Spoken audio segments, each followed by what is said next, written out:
Hello everyone, in this video I'll tell you how to manage notification settings in your device IQOO Z7 Pro.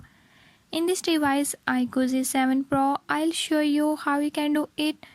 Before I start, if you are new to my channel, don't forget to subscribe and press bell icon.